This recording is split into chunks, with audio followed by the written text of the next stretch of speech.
Have I ever arrested or detained a homeless person? Well, that question comes across very often, believe it or not. The answer to it is yes.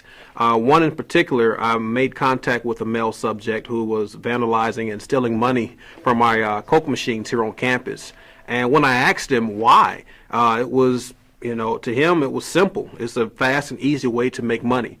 And I reminded him of an old proverb that, quick money comes with consequences. And unfortunately, his consequence was a ride to jail that night.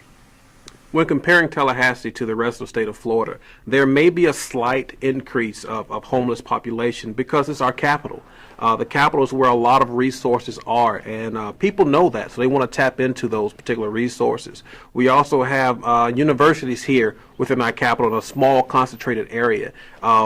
Usually when you have big industries and organizations, they have a lot of resources and outreach for our homeless population. That would be a great place for them to go.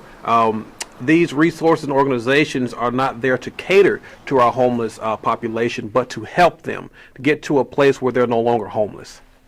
I've been on the street since I was 14 years old, and I've had to learn how to cope with living out here.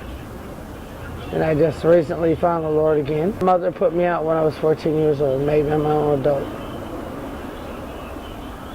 And how were you able to manage?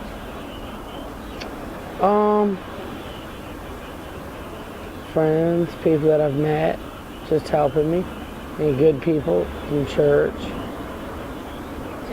Home is where the heart is.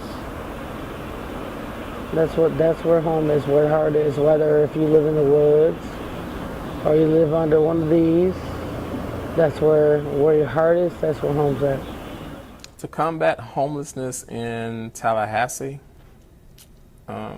well, to do that, once again, I think it has to be, the community has to be educated on what homelessness is. Any prejudices against people that are homeless has to be dealt with. If I was to engraft anything in anyone's mind, is that you have to remember that they're people too. And it might seem basic, but you'll be amazed at how many people that we talk to that really do see homeless people as almost like animals or second-class citizens. And I know a lot of people that stay here at the homeless shelter that can talk circles around the president.